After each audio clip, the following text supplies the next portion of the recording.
good afternoon, or good evening to wherever in the world that you are. Today is the 20th of April, and those who don't know, this may be that whole quote unquote mute. Sorry, I got too many things going on over here. I have wait typical, typical. There we go. There we go. So sorry about that. Typical Simply Cyber audio issues. We still have an echo going on in the background of me, so I'll have to troubleshoot here in just a moment. Hold on, this is driving me nuts. I am so sorry, ladies and gentlemen, so sorry.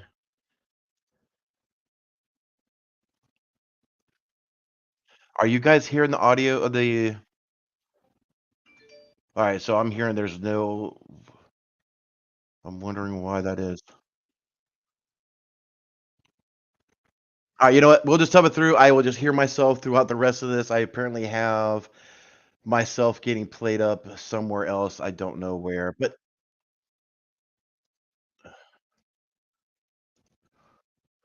I found it. I found it. Okay. There we go. There we go. Sorry, I was trying to get some other stuff spun up and it was it was crazy. So let's start this over.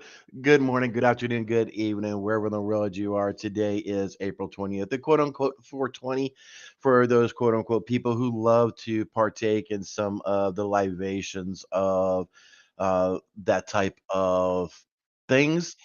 And I want to welcome you to today's 349th episode of Simply Cyber's Daily Threat Briefing, the show where we break down the latest cyber threats and show you how you can incorporate this in your daily day operations and be able to go out there and crush it in today. Please remember that today's episode is worth half a CPE. So if you do that, please, if you do track CPEs or just want to say hi, please say it into the chat. Burn your presence here to be able to make that as a trackable item.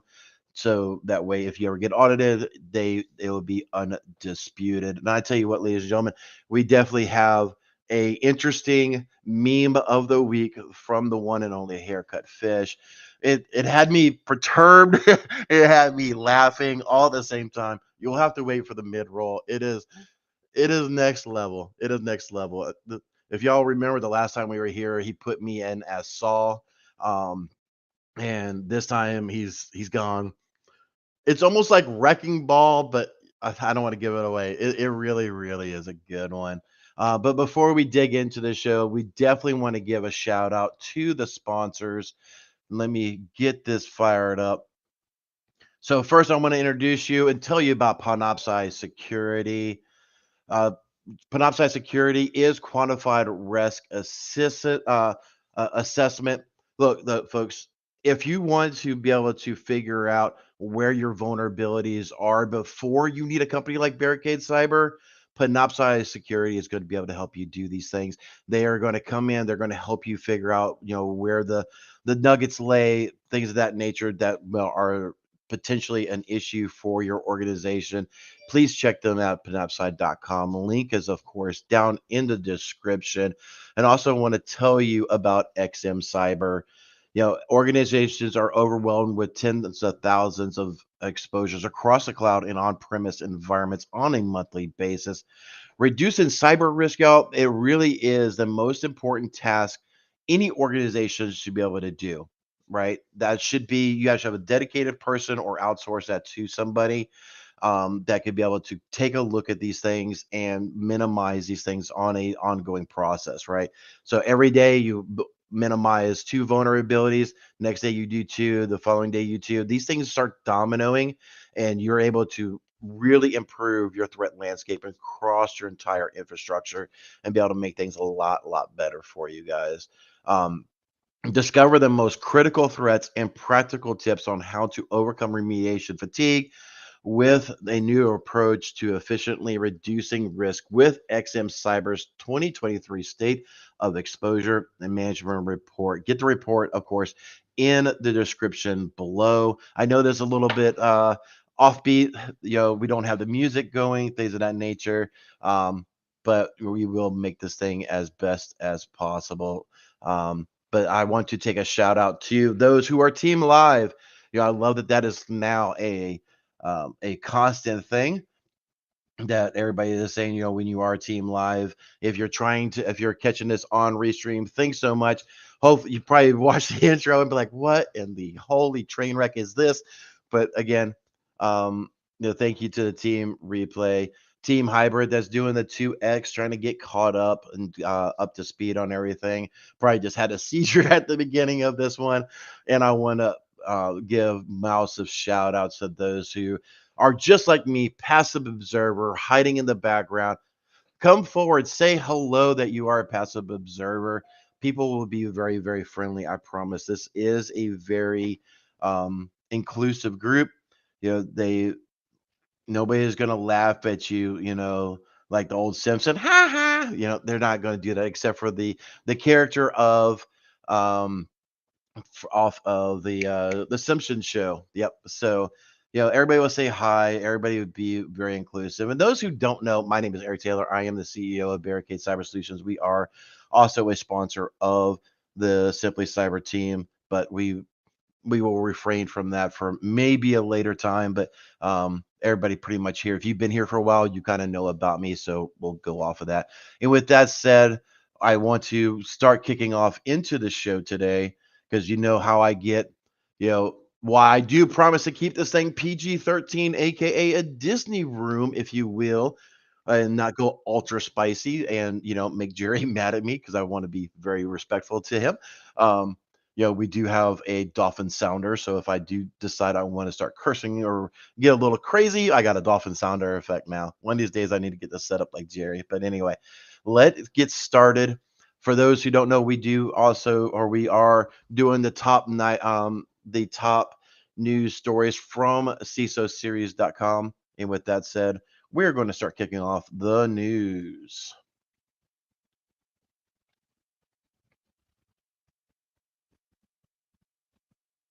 Are we going to have more problems?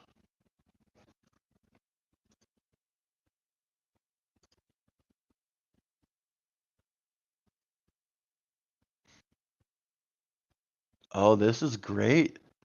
This is a Simply Cyber. It is not loading. The audio was literally working a moment ago. Hold on, folks. Hold on. I am so sorry. All right, I'm going to load up Spotify real quick. Bear with me a second, ladies and gentlemen. So sorry. It's crazy.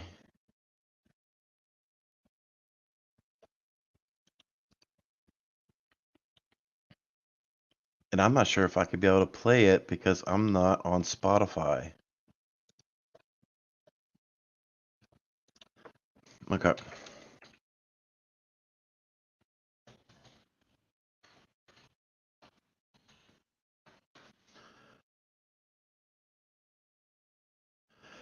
Carrie, yeah, I know we could do manual audio, but it's not loading. I think I have to load it up in my Apple Podcast real quick.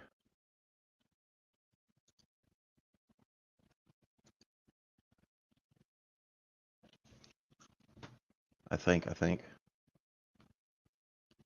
Yeah, team live, team troubleshooting, exactly. Oh my gosh.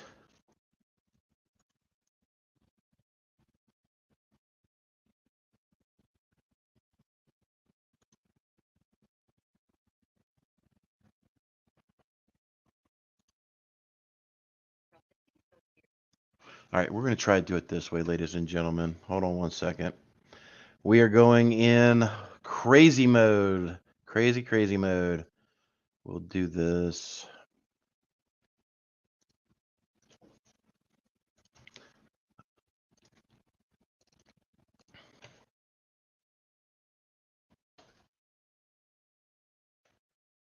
Let's see. I really need to get a sound deck or stream deck, like our beloved Dr. Jared Ozier.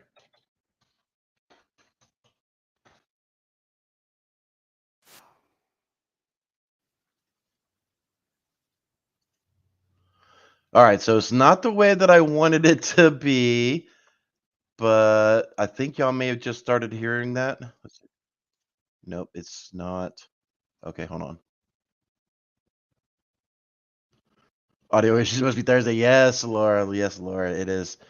It was literally working just a moment ago, and now they're having a problem with their MP3, apparently.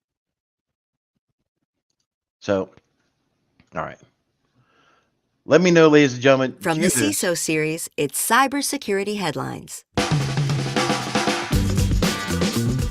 It's Thursday, April. Gerald, I fed the hamster. The hamster is going 100 miles an hour. Did y'all hear that audio? Did y'all hear that audio? Please let me know real quick before we go. Yes, awesome. There we go. All right, let's kick this thing back off. Again, so sorry, ladies and gentlemen, but we will. Friday will be better, I promise. Holy moly. From the CISO series, it's Cybersecurity Headlines. It's Thursday, April 20th, 2023. NCSC warns of new class of Russian adversary. This warning from the UK's National Cybersecurity Centre highlights new risks seen over the last 18 months from Russian state-aligned actors operating as hacktivists. These groups run ideologically motivated attacks rather than ones focused on financial gain. These groups generally run DDoS attacks aiming to cause service disruptions, seen targeting things like airports and government-run websites. Given the ideological bent of these attackers, the NCSC warns they could escalate tactics to cause more damage.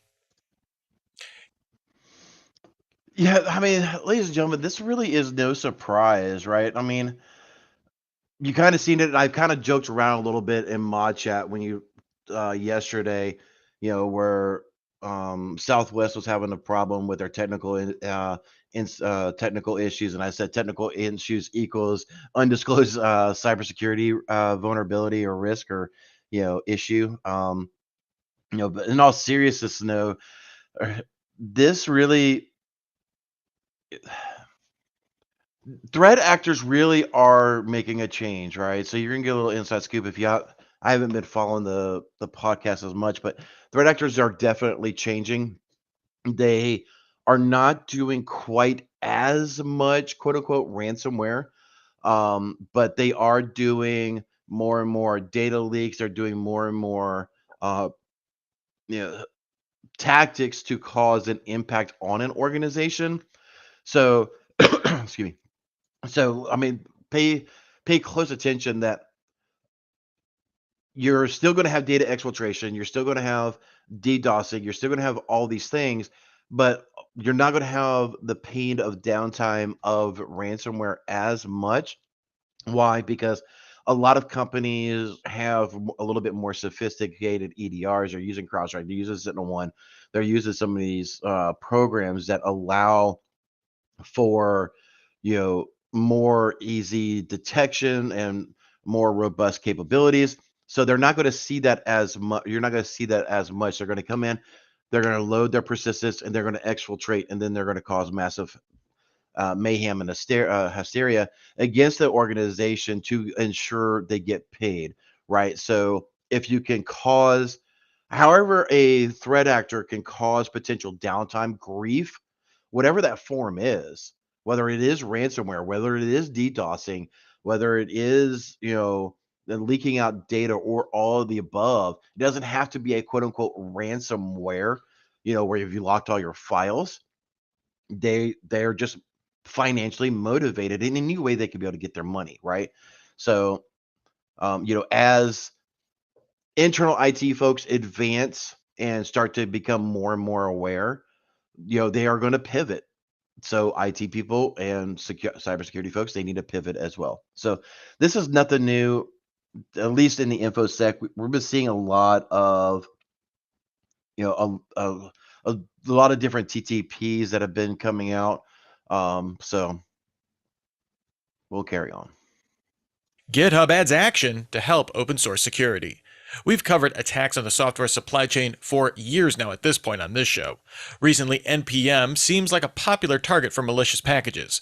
Now, GitHub added a new GitHub action to add a provenance flag for software packages in the NPM registry, providing details on the code's origin. This gives users wanting to use the package a verifiable way to link back to its source repository. The company also released its private vulnerability reporting to all users. It released it in a beta last year. This allows users to report bugs to maintainers without going public. Interesting. Okay. I mean, GitHub, it's been loaded with issues. I mean, don't get me wrong, GitHub is a really good tool for developers, for infosec people to be able to download potential payloads. It's got a very legitimate feature in it, but also threat actors and things of that nature will use GitHub for downloading malicious activity, the malicious payloads, power exploit. There's a bunch of red canary type of tools and things of that nature. So yeah, I don't know really what to say except for if you don't need GitHub inside of your organization, then we should block it, right? Um, Guy from The Simpsons says that no, this is definitely CISO series. I'm different. I'm different, Jess, but it's definitely CISO series that we're listening to. Sorry, just answering the chat that I saw there. Used routers hold on to secrets. At the upcoming RSA Security Conference, researchers from ESET will present interesting findings on how used routers could leak information about an organization. It found over half of secondhand enterprise routers it brought in for testing not wiped. These routers contained information on networks as well as credentials. Though this only looked at a limited sample size of 18 routers, it included models from Juniper, Fortinet, and Cisco. Of these, prior owners wiped only 5, 2 were encrypted.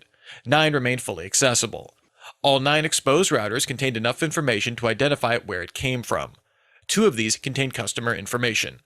ESET determined raising awareness on this issue was worth the risk that it could give malicious actors access to network information.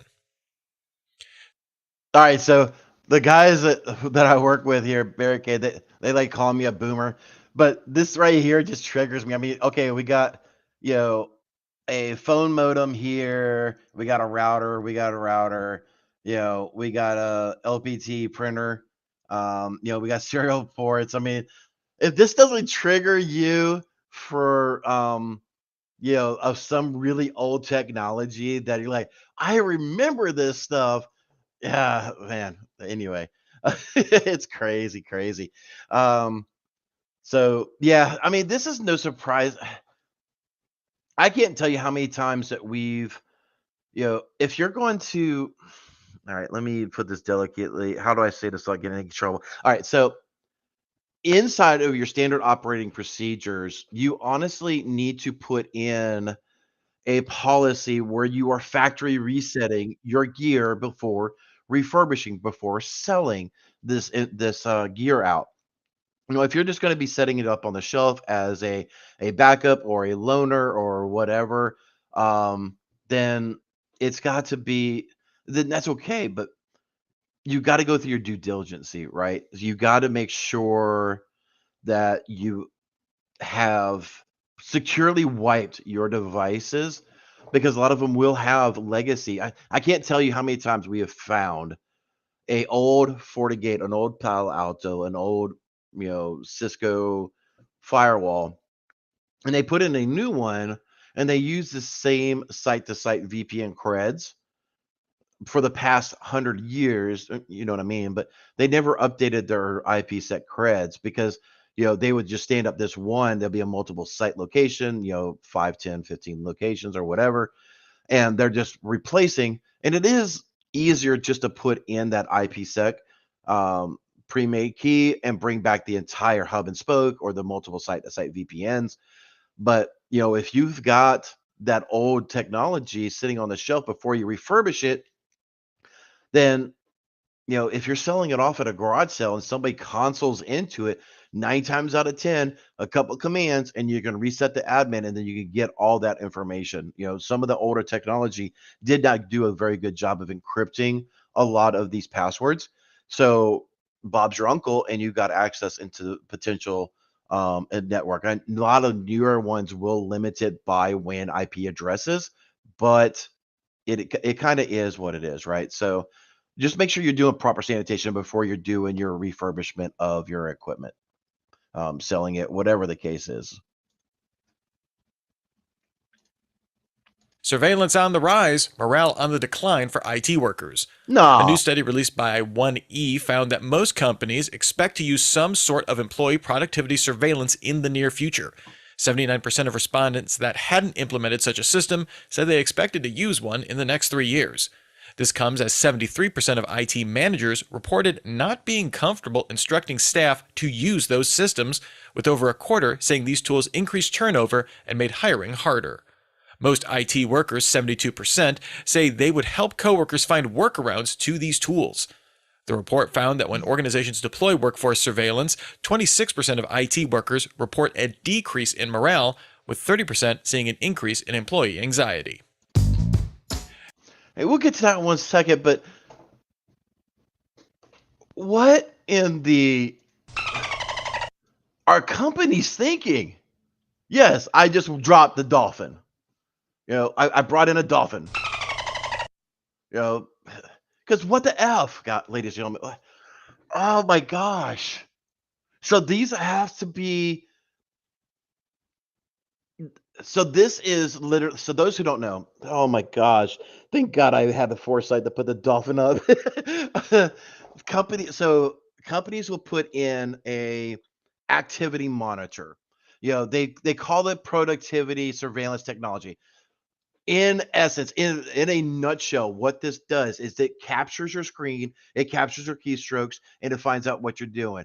Can you um are you watching too much YouTube? Are you watching too much this? Are you, doing all this stuff? So you have some things that will watch your mouse movement, and that's why you always see those memes of like a little robot moving the mouse. So you show, active, you're being active on your workstation. And a lot of tools do that, but a lot of the more advanced ones will do video recording, watching you log in and watching you type and watch you doing all this other stuff. The next level creepy stuff, if you're really doing this, if you're really doing this, it is time for you to look in the mirror and be like, I have a problem, right? Either internally because I suck as a manager, as an owner, as a whatever, or I have a really bad employee and you need to make a change.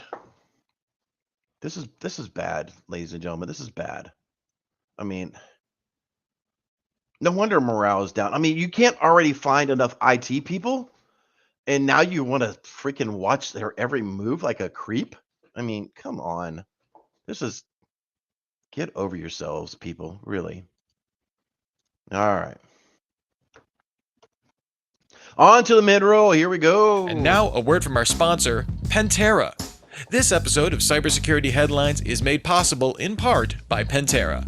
Today, over 60% of cyber attacks involve the use of exposed credentials.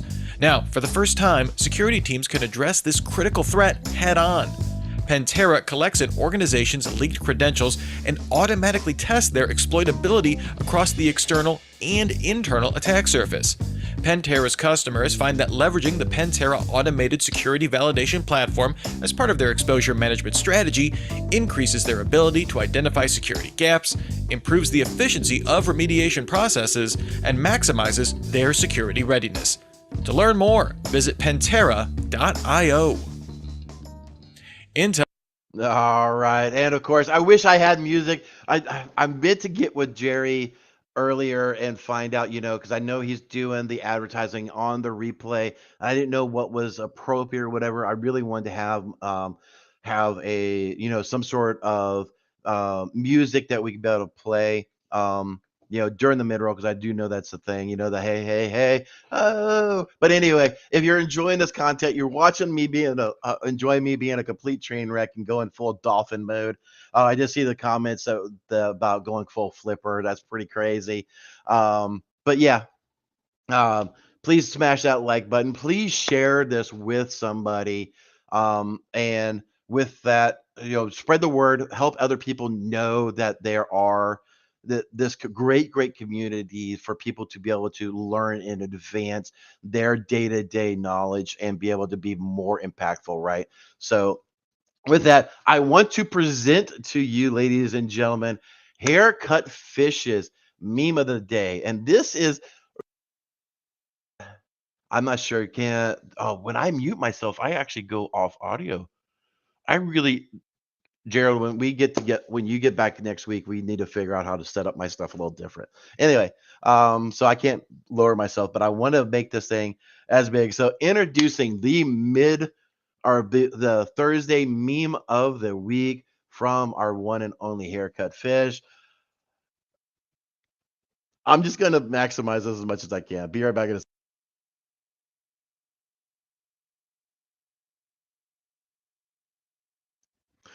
Ladies and gentlemen, that is freaking hilarious. That is hilarious. That is hilarious. Yes, my mic does have a mute. If I just throw it up, it goes on film mute. But yeah, I mean, we're going full shark mode in, almost like, coming in like a hurricane, but, got the cowboy hat, coming in with the American flag, which I love, life preserver rest, just full Texan style, right? I literally said, WTF. I'm laughing and loving this thing the whole way. This is just, anyway, thanks Haircut Fish for bringing a light to our week. I greatly appreciate it. With that said, I do know that we have the Simply Cyber Community Challenge, hashtag Simply Cyber Community Challenge. Look, lady, every day we ask a new member to post something about them, how they got inside the InfoSec community. This has been a really, really, really good thing to make sure or help spread awareness, build that community of other people who are in our space, and help out your LinkedIn profile. See what other people are doing to advance not only your own internal network, but see what maybe other things that people are doing. Yesterday was Miss Laura Flores, and I will drop this into the chat right here. So if you have not seen Miss Laura Flores, go check that link out. Check her out, read what she did. And Laura, while we go through this, if she's in the daily chat today, please let us know who you are tagging to be today's Simply Cyber Community Challenge. So while we go through that, we will go on to the post roll. I assume that Laura I have not been watching mods. I am in Discord. If she is in chat, I am hearing from Dr. Gerald Ozier. She is in chat. So, okay, I see her. Perfect, Laura. If you did not hear, please tag somebody and make sure that they have accepted. And, we can go on and build on this community. Again, check out the link one more time. I do see that the links are going, or the chat is going very fast. I just posted it in the chat on YouTube. Sorry if you're in LinkedIn or Twitch or any of the other platforms, you're going to have to go to the YouTube stream to actually see that actual link. But please check her out, read about her, connect with the other folks that have been doing the Simply Cyber Community Challenge. We could, of course, it won't let me do it, but it's a great community. It's a great way to build, your network and find other like-minded people, if you will. And with that, let's get on to the post roll, ladies and gentlemen. Intel winds down crypto mining chips. In early 2022, Intel introduced its dedicated cryptocurrency mining ASICs in a new block scale line at its annual ISSCC conference. The company now initiated its end-of-life process for these chips, with existing customers able to order new units through October 20th and final deliveries expected by April 20th, 2024.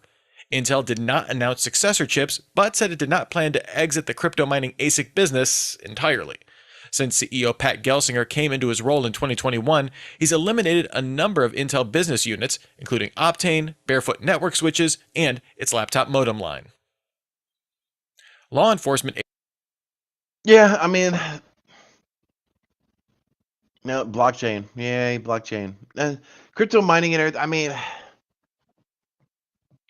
a lot of the crypto mining has definitely changed. It's not the same thing that it used to be years ago, even 1 year ago. If you're in the crypto mining world, um, yeah, they just got rid of a lot of the mining that you was able to do at the end of last year with Ethereum and stuff like that. So, I mean, the power, you really got to have massive, server farms, things of that nature to be able to get this thing to, even be somewhat profitable. So, the whole green energy movement and stuff like that, they're going to make it harder. Plus, a lot of the manufacturers have GPU only um, mining rigs, or the GPU only the GPU only based mining cards. Sorry. So, it's to take away or help take down, tamper down the people who are actually getting like the high end um names, or the high end video cards for the mining, and leaving those to the quote unquote gamers. I've heard rumor that they're just not the same quality as the true blue gaming graphics cards that you'll use for cryptocurrency mining and things of that nature. I'm not as I dabbled in it a little bit, but I am not efficient enough to really say with 100% certainty anything in one way or the other, right? So those who are definitely know more about crypto mining and stuff, drop your knowledge in the chat, please, and we will all advance our knowledge on mining. Agencies warn against Meta's encryption plans. The Virtual Global Task Force, a group of 15 law enforcement agencies, including the FBI, Interpol, and the UK's NCA, issued a joint statement warning that Meta's plan to expand end-to-end encryption across its platforms was, quote, a purposeful design choice that degrades safety systems. This statement specifically framed this in the context of child sexual abuse material, or CSAM. It also called on the tech industry at large to consider balancing safeguarding children online with protecting users' privacy. This comes as the UK continues to push through an online safety bill that would require tech companies to scan messages for CSAM using, quote, approved technology. So if I'm reading this correct, FBI warned about tech companies' plans. Sorry, just in true Simply Cyber form, we don't really read a lot of these things to give some analysis, off the cuff, if you will.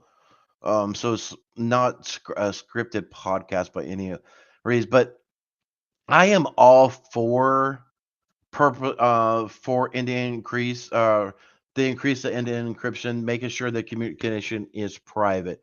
However, and I will say this, however, when it comes to child sex abuse, sex trafficking, things of that nature, of course, I don't want end-to-end encryption, but where's that line at, right?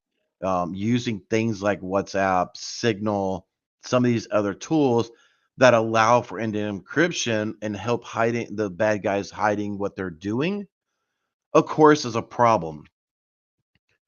I don't know how to properly comment on this without completely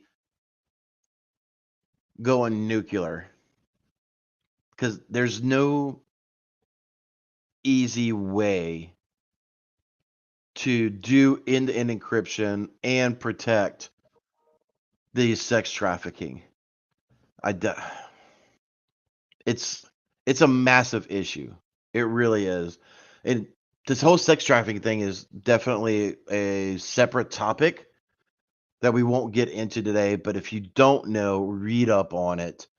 It is a much bigger issue that does not get talked about as much, in my personal opinion. when it comes to social media and things of that nature. So if you have little ones, please be on the lookout for what they're doing on these social media platforms and stuff like that. Find out, you know, are they using these applications, right? Are your kids using um, these WhatsApp applications and Signal, and find out why, right? Even my kids are like, "Hey, I want to," my buddies are talking on Signal. Yeah, no. Oh, dolphin.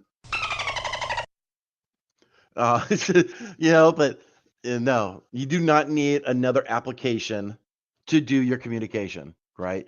They are of under age of 18, so they are not going to be using those tools. You have iMessage, you have Android Message, you have your Facebook Message. You're not installing these other applications for communication. You have enough already built in to the applications you use, and so yeah. Again, I did. Sorry, Jerry. I may have gone nuclear, sort of, on that. Microsoft developing AI chips. The information sources say this development isn't new, going all the way back to 2019. Unsurprisingly, the company opened testing access on these chips to some internal employees and OpenAI staff. Right now, these tests center around training large language models. The company plans to make these chips more broadly available internally as early as next year, but it's not clear if it will make the chips available to Azure customers. Sources say these won't directly replace or compete with high-end NVIDIA AI chips, but could help Microsoft cut hardware costs in its AI push. Google. So those who are in the know more than I am, I've dabbled with Chat GDP and some of the other AI platforms and stuff like that. Naturally, because I want to see, the breadth of its complexity. Um, we definitely, especially with the industry that I'm in, we need to see, how these things are reporting potential items out that could be used in scripting and data exfiltration and things of that nature. And we started digging into it, that it would literally take 10 GPUs running all the time to build out the your own chat GDP server. So, if you go back to your mining conversation, you had one card that would do, if you're just doing like a home use or whatever, crypto mining, you just had that one in NVIDIA um 30 3070, 3080, 3090, whatever. But you'd actually have to do like a mining rig where you've seen those things on there, right? Um where you had 10, 12, 15, 18, whatever of those cards. And you would literally need about 10 of those cards to run Chat GDP, GPT. Sorry, I'm always mixing that up. Sorry, very boomer of me. But yeah, Chat GPT. I'm sure people are in chat. Yep, I see it in the chat now. um, that you need those to actually run this software in an efficient manner. So that's a lot of computing power that you need just to generate um the answers that you want, right? So it's AI is not going away by any means, right? But definitely keep an eye on it, see what people are doing with it. Um let's see where it goes. I mean, it's going to be a topic of discussion for a while, right? So next story.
end-to-end encryption across its AI push.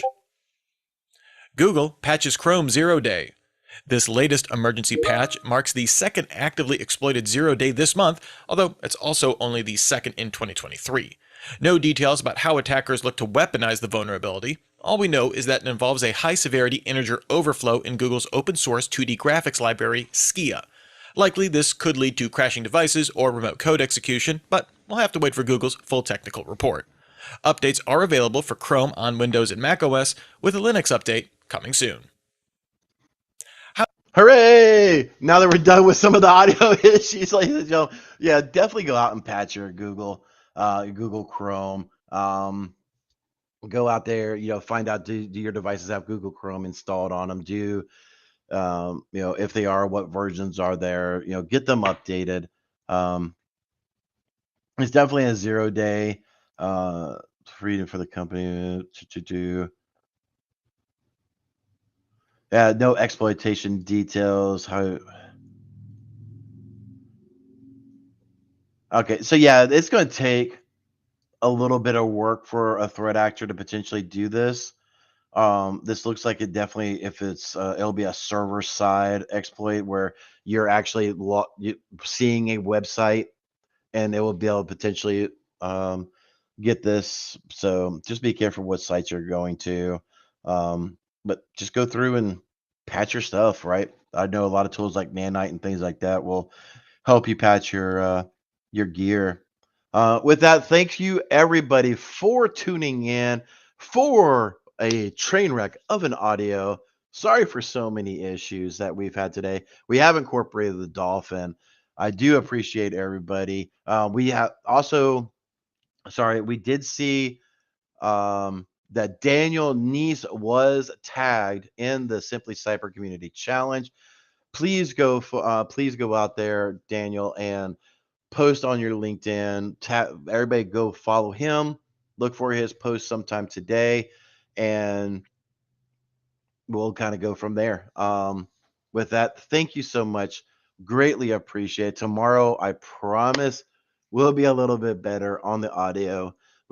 We'll make sure we have the MP3s fully downloaded, things of that nature, so we don't have some of the crazy audio issues that we had today. With that, thank you so much. Y'all take care of yourselves and enjoy the rest of your day.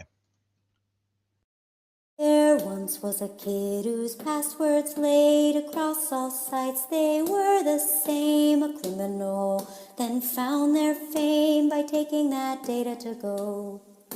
Soon may a criminal come to steal your pictures and data and run. One day when the crime is done, they'll steal your account and go.